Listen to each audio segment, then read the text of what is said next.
All right, everyone, welcome to another edition of the Good Life Small Business Podcast. I'm your host, Brian Blakely, and this is a fun one because we get to kind of circle back with a business that we spoke with about 11 months ago. So Michael, Amy, Dustin, Lindsey from the Upper Room Brewery. Guys, how's it going? It's going well. Thanks for coming back. Yeah.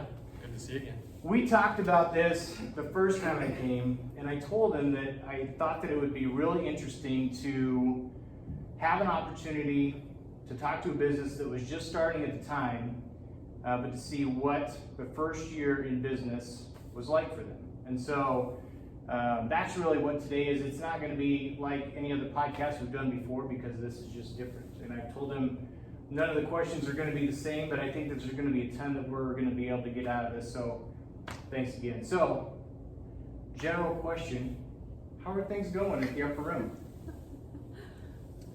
I'd say it's going well. We got new hats. Probably last time you were here. I heard the hat supply has been in demand. It's hard to get them. Yeah, we sell out of hats pretty quick. Yeah. So, but yeah. Other than that, it's been good. I think we've learned a lot through this first year. Not just, I think, learned a lot about brewing on this scale. Learned a lot about running your own business. Learned a lot about the different roles that each one of us plays and how to work together to make this successful. So, I'd say all in all, good. Good. I think like when people ask us how it's going, I think the answer that I kind of go to is, I don't know, we're grinding, just because we don't have anything to compare it to, and as long as we can pay the bills and there's a little bit extra at the end of each month, and I guess that's a good thing. We've evolved, I think, quite a bit, not just on like the business aspect of it, but also just personnel and what do we all do, and figuring out kind of our interests and our talents and trying to align that and progress. Yeah. So, Ladies. Same. Yeah, ditto. I'm gonna decorate for Christmas soon. Nice. I'm pretty excited about that. One more thing to decorate. It's alright, I love it. Yeah, I'm just glad that we didn't go into more debt our first year. Like Dustin said, we can pay our bills and pay our staff, which for the first year, given all the circumstances, I feel like that's a really high achievement. Yeah. So Absolutely it is. yeah. So I was looking at the date of the first podcast. It was December 18th when we put that out. And you guys were still at that point about 3 weeks from opening, is that right? Oh my gosh. that was about a couple months, I think, actually. Oh, was it? Yeah. It was about a month. Yeah, we About a opened month. January Okay. 20th. Yeah. Yeah, and I mean that was like bug on a windshield. Dustin's like, we've got to open, and yeah, I mean Mike was losing weight literally by the day, brewing as much as he could, and we still only opened with like 4 beers, something like that on We did tap. have only 4. It was Or no, it was only 3. Yeah. Years. Because It you wanted to was- have 8, Yeah, right? yeah. Yep. And Like, we had a building phase. Yeah. Pour something in the tank. I know, yeah, it was. I was a hot mess. Yeah. Yeah. So So I'm you- glad that's behind us. Yeah. The stress of For sure. opening, but you still had to deal with COVID restrictions when you opened, right? As Yeah. far as the amount of people that you could have in here. Yeah, I don't think we were ever under a capacity ordinance, but with the city of mask. Kearney, we had the mask ordinance that was, when did that go into effect? Late November, I think, or something like that, but it ended at the end of February, and so we were open for about a month within, that we had that mandate, but I think that was about it though. That was about it. Yeah. Mhm. What were the first couple months like? Just from a drinking from a fire hose aspect. Yes, that sums it up. Yeah. Yeah. Drinking I from was fire hose. still trying to figure out kind of the brewing process, moving from a home brewer to this size of brewing. It went from 5 gallons to 62 gallons, 12 times what I was doing at home, and you know, the process is still pretty much the same, but still just trying to figure out the equipment and how do you move that much liquid from one vessel to the next vessel, and dry hopping and just milling my own grains and stuff of that nature. Just Yeah. trying to figure all that out, as well as running a tap room and yeah, trying to figure out the schedule of it all, and what do I brew next, and what do people want to drink, and what beers do I want to bring forward from my repertoire, and hopefully they enjoy it. But yeah, it was very much drinking from a fire hydrant, fire hose. Yeah. Late nights, some early mornings, very long days from the get-go, which I think probably goes along with any new business, Sure. business owner. You should talk about the first time you brewed and Yeah. what kind of spirits you were in after that experience. Yeah, that was an adventure. That was I guess, I don't know if this is a question down the road, but any advice I would give to somebody wanting to do what we've done would be not to start out brewing your most expensive beer the first time you brew on new equipment. I don't know, maybe somebody else would have a better go at it than I did, but yeah, I think I started brewing at about 2 in the afternoon on a Sunday, and I think I got home at 1 o'clock in the morning the next day. Wow. Which is not typical for me anyway. Yeah, it was our hazy IPA, the Glory Cloud, and was excited to get that going and get that out there. But having not brewed on this equipment before, kind of knew what I was doing, but it still turned into a holy mess.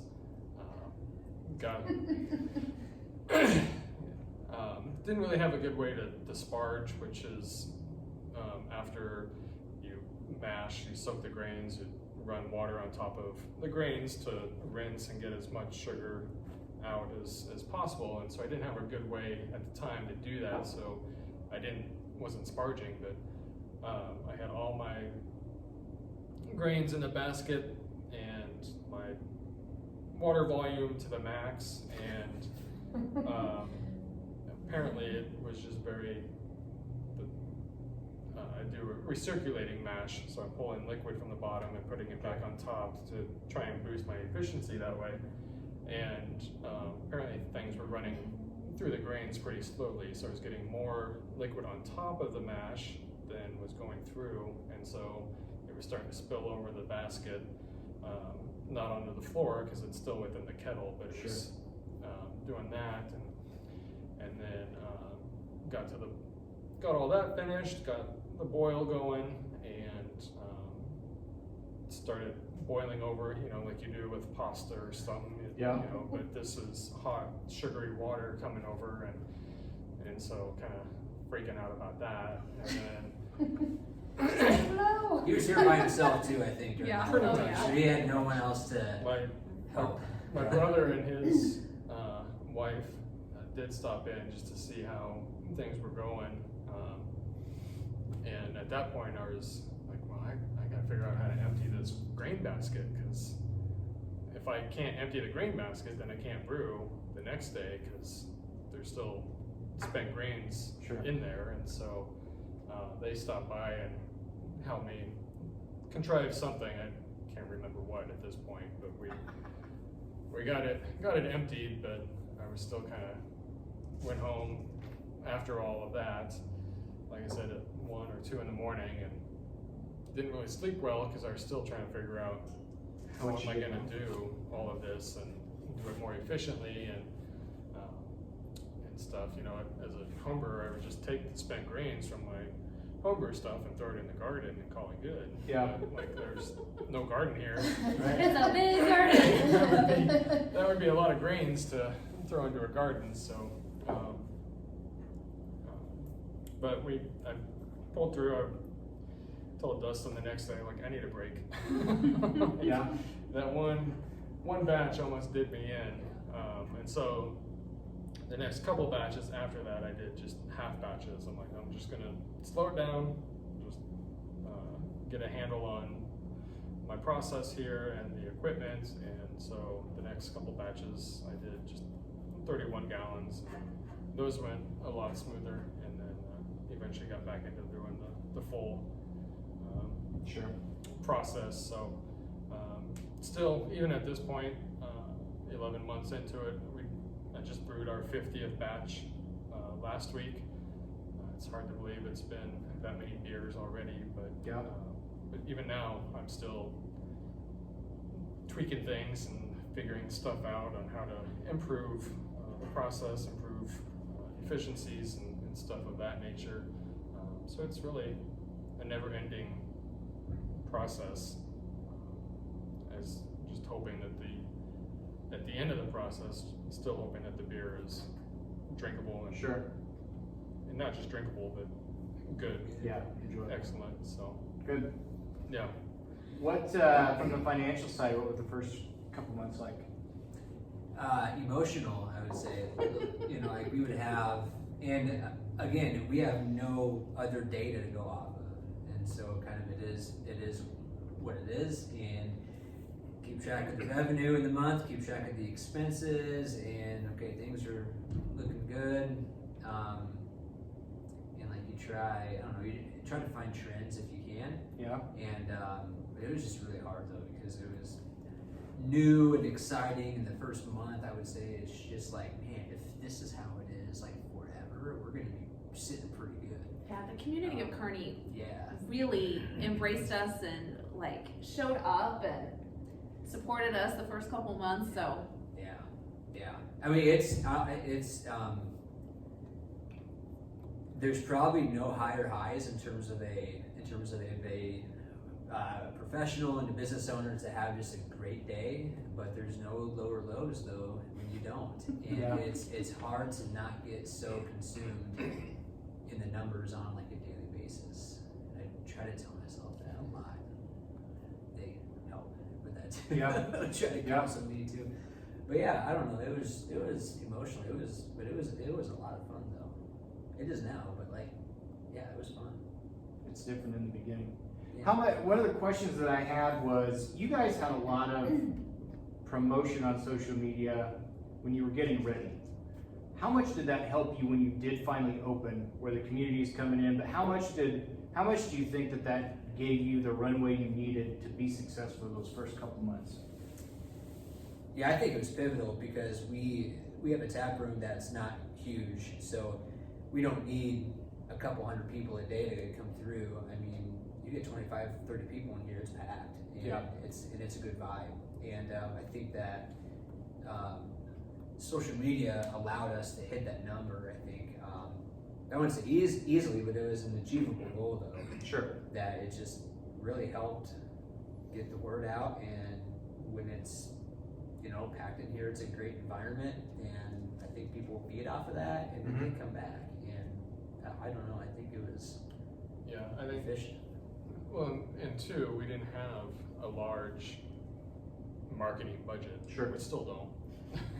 Yeah. So But you don't really need one right. I mean, necessarily. the social media aspect has been kind of a blessing in that regard, because we don't need a big marketing budget at this point to get advertisement out there or the word out there.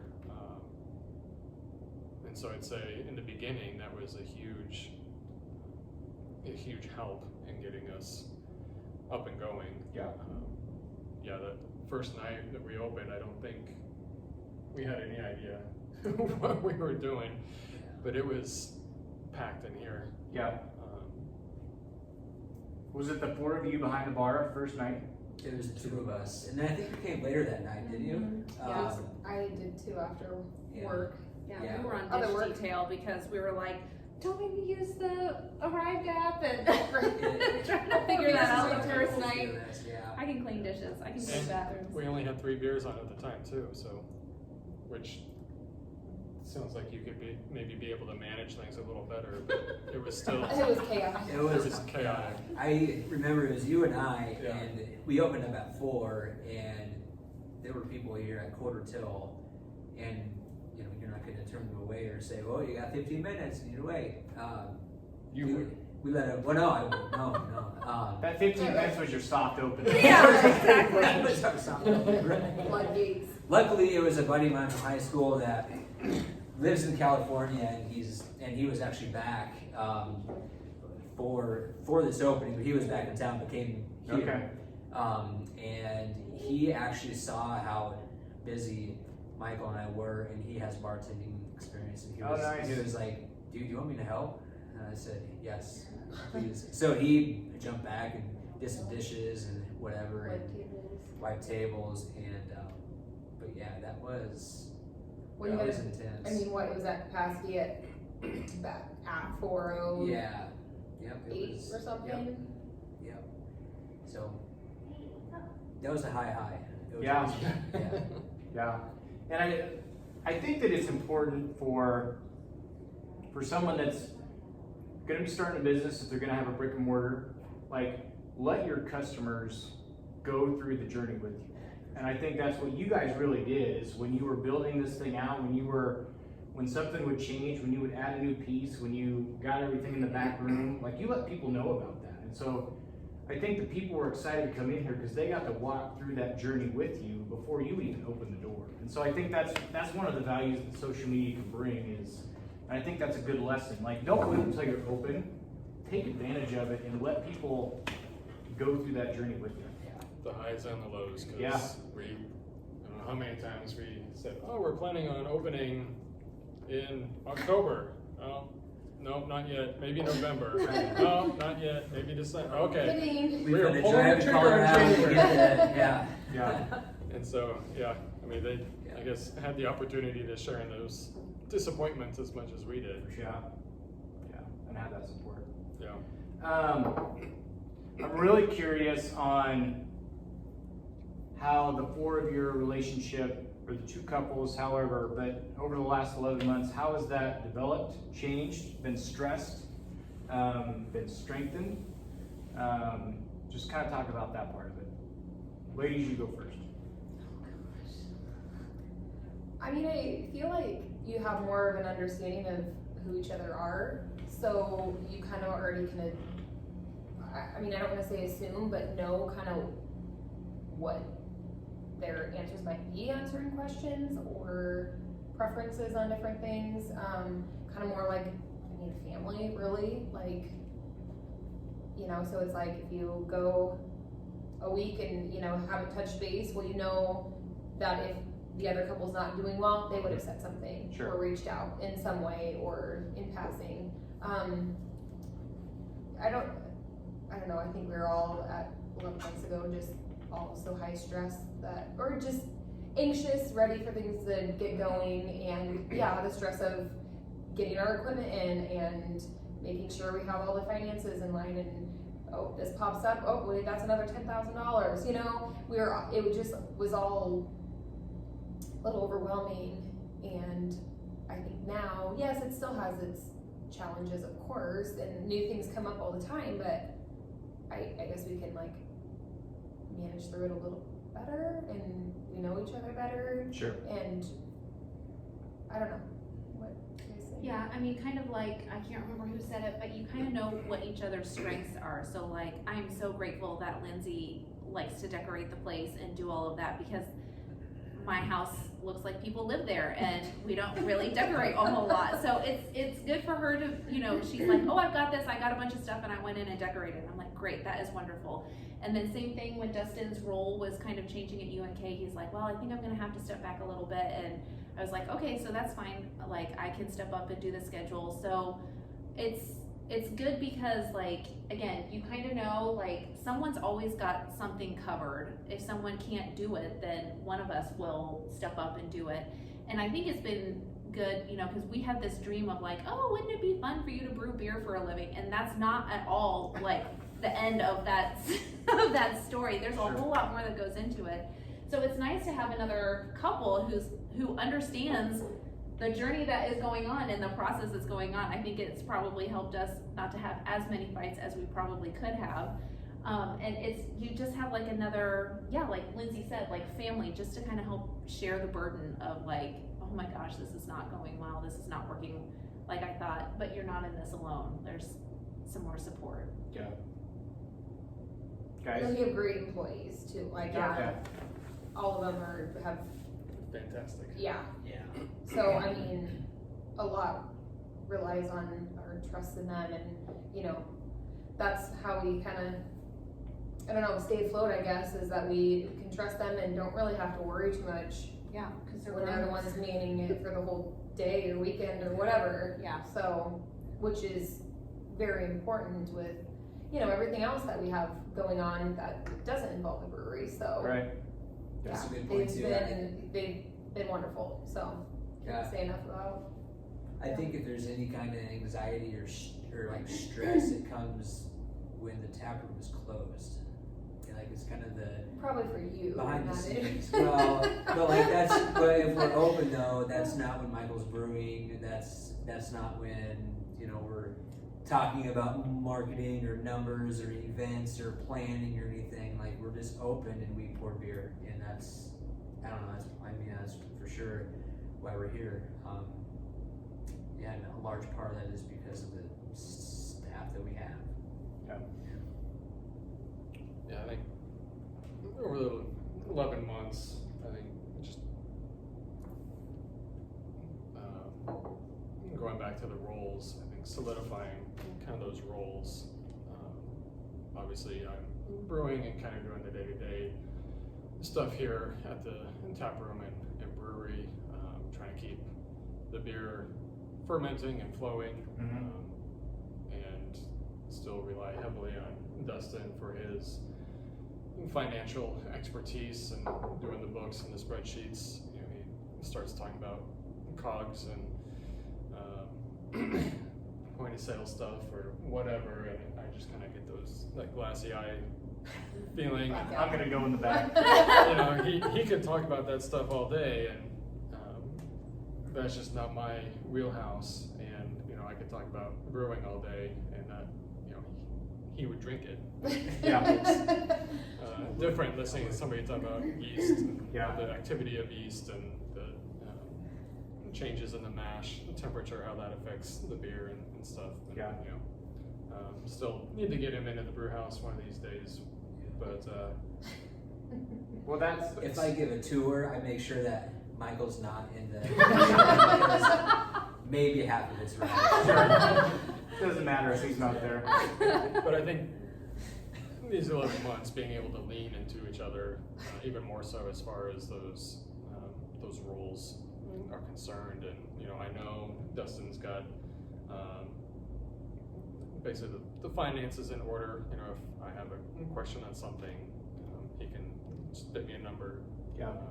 pretty quickly and stuff. And How has your you two's relationship, because you depend very heavily on him. He takes a lot of the weight off your shoulders as far as the finances and things like that. So how has your guys' relationship developed? And you don't have to get into specifics, but was there ever a time where you kind of had to maybe put the ego aside, check the ego, and just come to an agreement as far as, you know, for the greater good? Or has it been pretty good for the most part? And again, you don't have to get into specifics. Like no relationship's perfect, but I'll let you go first. yeah, it's a tough question. well, if you look behind me in the corner, Oh yeah, yeah, there's a there's TV. a TV in the corner. I wasn't gonna say anything, but I saw it there. I thought about turning it on for this. I'm not going to. Yeah, I do have some control. Self-control. Yeah. So I had to die to myself on that one. Yeah. You know, it's only one screen in the place, and I think so far we've been good at managing when it's on. I mean, we have it on whenever the tap room's open, just Yeah. scrolling through promotional stuff. Sure. But I had it on for Husker games and Loper games, yeah, my desire is still to have it on minimally throughout the year, just for special events that we promote. Yeah. So that was a tough one for me. Yeah. So, but I don't know if it's really helped, but it's there. Yeah. Yeah. Time will tell, I guess. Right. Time will tell. Yeah, that's I guess probably a good example of like a compromise, in that, if we have it here and if we can use it to help market and promote upcoming events, but then also have it to where we can tie in community to where like we do have community in the tap room, and that everything that's on there, it's on purpose, and there is a purpose. And I think looking at it through that prism maybe was just enough to kind of push him over the edge, I think, a little bit, and say, all right, we'll give it a shot, kind of thing. But no, I think in terms of a relationship and how it's grown is, I think from day one, there was always some kind of level of trust in there, and I think just our personalities are alike in terms of just approachable and just open to new ideas, and there's really no ego. It's whatever you got to do to make it work, kind of thing. And I think that we just kind of we were on the right step from day one. And I think that if for anyone out there that's talking to a person about trying to go into business or thinking about it, you really have to meet and talk as people first, and to make sure that you guys are on the same page. Because if you're not from day one, it's not going to go. And it's not going to end well. Yep. Either. More importantly. So yeah, I think there's just a lot of trust there, and the beer's great. Yeah. So that's I can't tell you how to make it, but it's. It's Or good. what they Tell 'em how to put in drink it, this. though. I can tell how to drink it. Yeah. I'm getting better at trying to explain the taste of the beer. We have a fruit beer on tap now that's really hard to explain. So I'm just like, here's a sample. It's got basil. It's got some basil and blueberry in it. It's a little tart. It's not really a dark beer. It's a fruit beer. It's a So fruit beer. here's It's a different. little taste. Drives in that. Probably. Yeah. And that's a heavy question, and I think you guys did a good job of answering it, but it's a dynamic that if you go into business with partners, you're going to face it, and not every day is going to be great. And so that's the reason that I asked. So Yeah. good job answering that. The other thing was, two-part question. First off, how long did you go before you hired employees, and how has that changed? I know you said the employers are great, but how was it to get used to managing employees? Was that hard? I think it was easy. They really spoiled us. we don't have to we manage have- them that much. We had when we opened, we had maybe 5 or 6 part-time. So you had employees right away? Yeah, yeah. Okay. And we're lucky in the fact that we only have part-time employees, and we know them all. We knew them before we opened, and they're family, friends, and people that we highly trust. So probably even when we had, 11 months ago, we already kind of had most of them in line, even prior to that, I think. We obviously knew that there's no way that we could just run the whole place by ourselves without some bartenders, or beer pourers, if you will, but, yeah. So we already knew mostly who that was gonna be, just through knowing their backgrounds and their availability. So that was, an easy start. And then, we haven't had to, they went through one little training with the point of sale system, and Off and running? there was hardly any coaching or guidance like that needed for these specific And they people. know, you know, we are a small business, and so there's times that they text me and they're like, hey, it's really slow and there's 2 of us here, I'm just gonna clock out early. Like, they are responsible to help us manage cash flow here. Sure. And then, like, if it's really busy, it's like, oh, you know, so-and-so needs a little help, so I'm just gonna stay a little bit longer. I'm like, sounds good, great, I appreciate that you're willing to do that. Yeah. And honestly, I mean, like Lindsey said, we knew between, like, the 3 of us still have regular jobs, so like, if I was ever gonna see my husband, we needed to have some employees to help us with that. So at this point, like, you know, it's really more of like a respite situation for Mike, just to give him a break. And Sure. so they know that and they respect that, and really try to help us like still have some sort of family time, which again, I really appreciate. Yeah.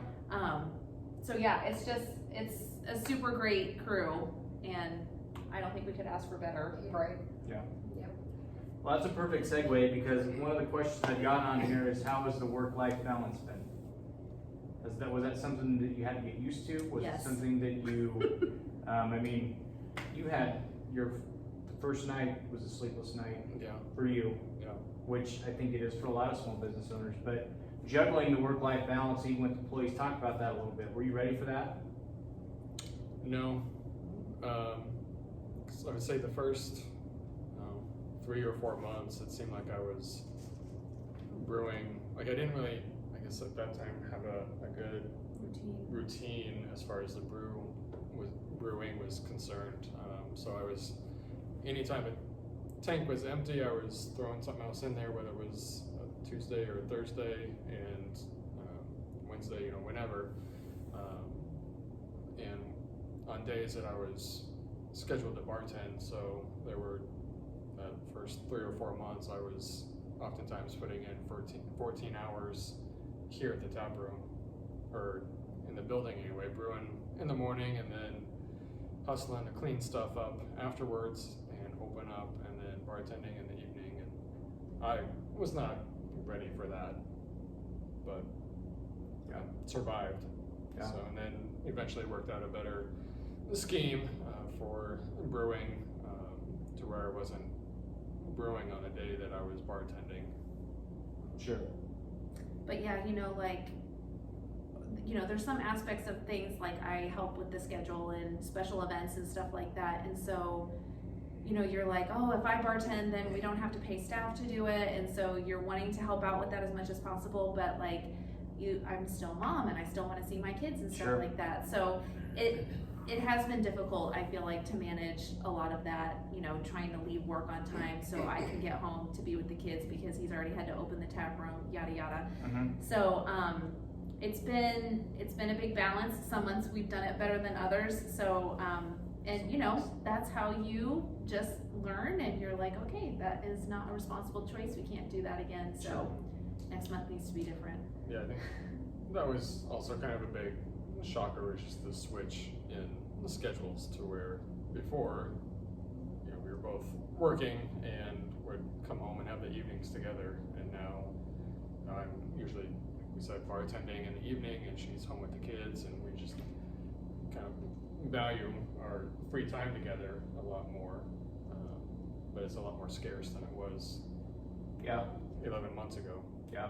So, but we're surviving. Yeah, again, Making like, it work. it's a new phase of life, so you have to figure out, like, you take them dinner so you can see them in the day and stuff like that. You just have to find your pockets of time and Yep. realize, again, it's for a season. Like, the eventual goal is to get it to where he doesn't have to bartend at all, but Right. like, we're not close to that goal at all, so making the best of it. But we have goals, But you're in. so that's Right. Yeah. Same for you guys? well, I don't know. I don't have the best things. I'm a nurse, and it's freaking 21, 22, 2020. I don't know. It's just been kind of an 18 to 24 months anyway. Yeah. I guess I can't really answer this super. And then Dustin has taken on new roles at the college, and yeah, I don't know, you answer more, because Yeah, I would say it was kind of an adjustment for sure at first, because I was bartending once a night or once a week. From the time we opened until I think I stepped back in August from doing that. So between that and then the scheduling at first, and then coordinating the event calendar and coordinating like food trucks and community outreach, like that kind of thing. It took a long time to just, it wasn't hard, it just took a lot of communication and a lot of like emails bad enough, you know, at my job, and just trying to organize and manage that kind of communication too. It was just kind of overwhelming, where I was always on my phone, talking with people, emailing, Facebook messaging. That was probably Right. really So he's not one to get stressed too easily. He's very laid back, and so I'm not the laid back one of the our duo, and so when he was getting stressed and stuff, it just made me feel even more stressed and anxious than prior. So just It's hard to shut your brain off, isn't it? Yeah. Yeah, it is. And with technology today, it's so easy to keep it on too. Yeah. And that was pretty Which hard. some of I that think- was expected, of course, opening a business, like. Yeah, but it's also different though if you like it and if you enjoy it. Yeah. But at what cost though too. And so I think we're at a point now. I know that to where it's definitely manageable. Amy's done a great job of picking up the schedule and reaching out to food trucks and vendors and community people for our Giving Back Wednesday campaign. Bands, concerts. I didn't know if you knew that you would kind of be a concert promoter. I know, like, it's like Hello, having I my love own it. personal business Yeah. mentor, because when we first started, I was like, well, so-and-so wants to do this, is that okay? And he's like, yeah, it's your business. Like, I felt like I needed to ask for permission, but I didn't know what I was doing. And so, like, yeah, my first time negotiating, like, a contract with a band or whatever, Dustin's like, well, we could go up to this, but offer them this. And so I was like, okay. And I was like, I booked a band! I did it all by myself! Yeah. Good So job. it's fun, yeah. Very cool. I wanted to touch on that as well. You guys have done a lot of collaboration with food trucks, local businesses. I know you got Gambinos. You guys do something on Wednesdays where you're giving back. Just talk about that a little bit, how that has been good for you guys. I think you've done an amazing job of involving the community where it's not just your business. You are involving people all the time, it seems like, looking at your social media. So just talk about that and the importance of it, I guess, for your business.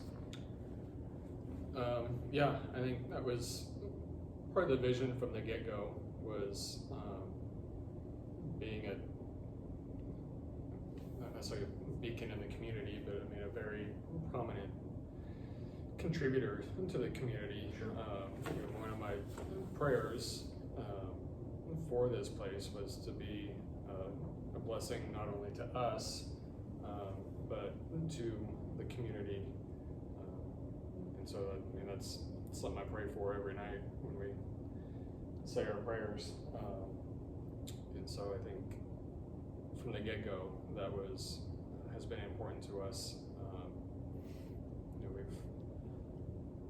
Every month we've reached out to different charities and had even a few contact us themselves to be part of our Give Back Wednesdays, where we give a portion of each beer sold. $1 from each beer goes back to that charity. Yep. And so just trying to, like I said, be a blessing that way. And the Gambinos deal's been great. I hope they've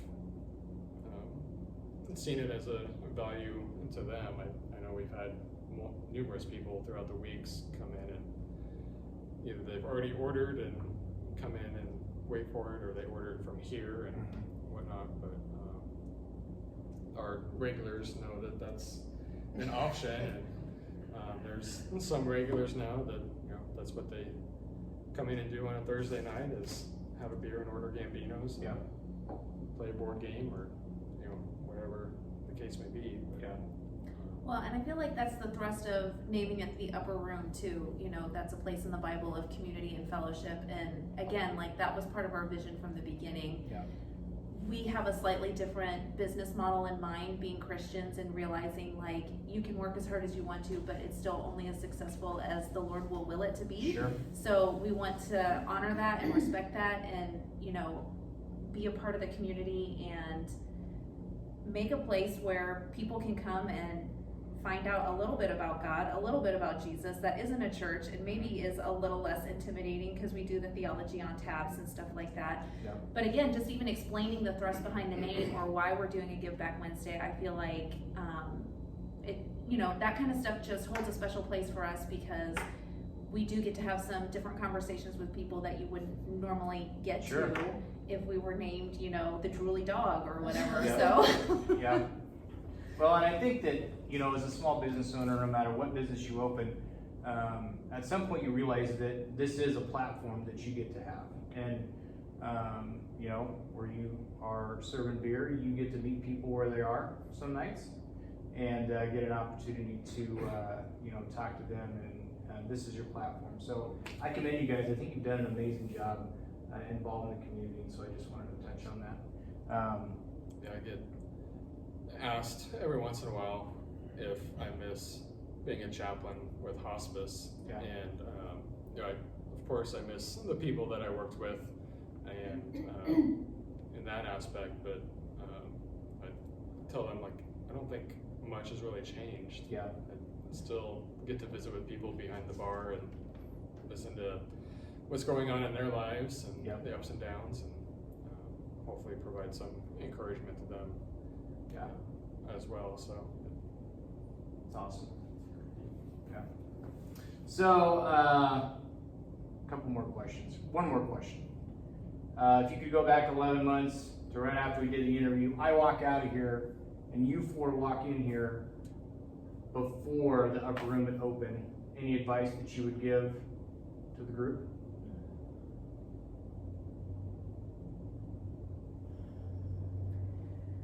So when you're measuring numbers, you want to give yourself as much time. Like, don't compare a Tuesday in the third week of January to the Thursday on the fourth week of January. It's like You'll drive everybody you else. drive yourself, drive everyone crazy, and you'll drive yourself crazy. or the third Thursday in January to the fourth Thursday in June. I made there's a new chart July, I made right? on Saturday. It's He great. gets very excited about them though, so you just let him do his thing, but keep some of us out of it. Yeah, it's, I would say, and like looking back, but also going forward, I wouldn't say that panic is the right word, but don't, what's that? Don't fret. Don't fret. Don't change who you are or think you have to pivot that drastically to make it work. I think it's good to pivot and change. Like we've done things, you know, like with the TV. At first, we're not going to, have any kind of distribution, but now we're distributing. Like we're in taps around Kearney, and the community in Kearney is, in terms of the business owners that have us, have been great, and they've been very complimentary about the beers that we have. Like that wasn't part of the vision going into it, but like adapted. But like it's kind of a controlled. Be open to new ideas. Yeah. Open to new ideas without sacrificing like the vision or the Right. image that you want to portray.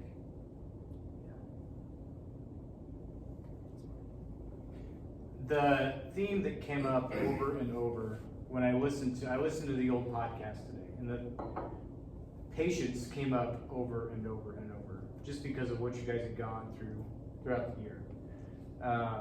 But trusted too. I think that if you probably thought you knew each other 11 months ago, and you probably laugh at that now because you probably know each other way better. But I said when I walked in here, I could just feel how much more relaxed you were. And I think that that's just from being in it for 11 months, even though, 11 months doesn't seem like a long time. I was thinking back to last December and I was thinking, man, it seems like a long time ago. And it probably seems like maybe it seems like a long time ago, maybe it doesn't for you guys, I don't know. But I just want, like, you can just tell the chemistry that you guys have. You can tell that you are relaxed and that you are comfortable with what this has become, and you're excited about the future. And so, yeah, I wanted to say that. I just felt it when I walked in the room, and I think you guys are doing an amazing job. Before we get done here, talk about some of the things that you have going on as far as when you're doing trivia nights. Just talk about all that stuff, all the things you have going on. Whatever night it is, what packages. Well, I feel Maybe like the we've videos, kind yeah, of, it's yeah, just we've maybe kind of video. done the shotgun approach on events because we weren't quite sure like what was going to work and what was going to stick. Sure. I feel like we've kind of got to it now where we do trivia the last Thursday of the month, except for this month because it's Thanksgiving. So it's this Thursday. Sure. Because of course Holidays. we Yeah, always it's- change. yeah. We've got the Give Back Wednesdays, and then we do a Theology on Tap, usually again on a Thursday. And then I've been trying to get one concert a month for some sort of other event. And then we're usually doing some kind of bingo, so like traditional bingo, or I've started doing music bingo, like, and alternating those once a month.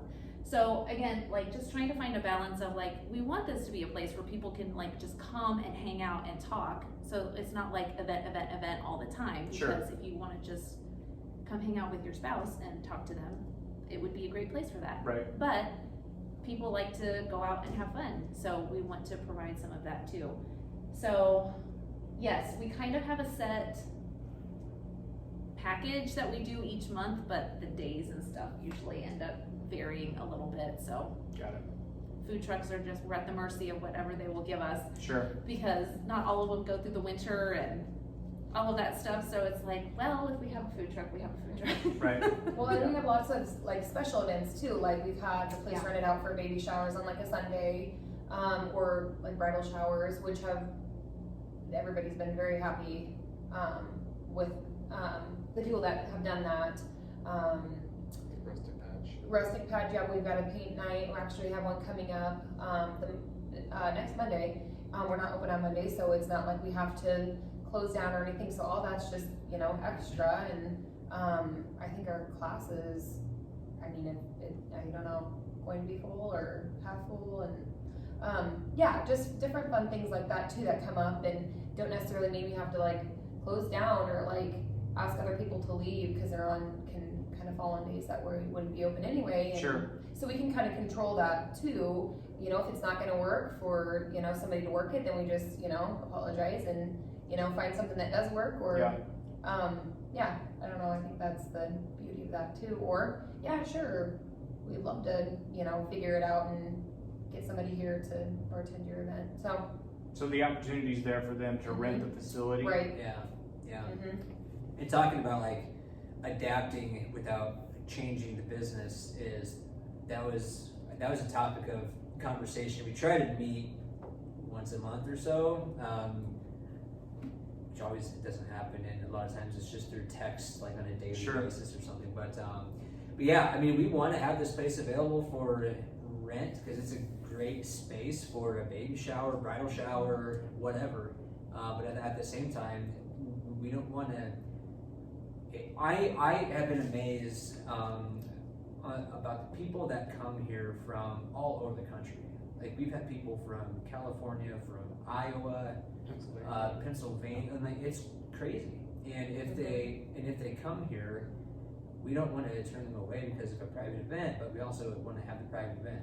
And Sure. we don't have a party room to say, yeah, you can go there, we have a patio, but we could use it today, but Right. most days you can't. Yeah. So yeah, that's been a balance though, on like how do you manage that? I know you guys got to get going. You got families at home. I want to thank you so much. This was a lot of fun.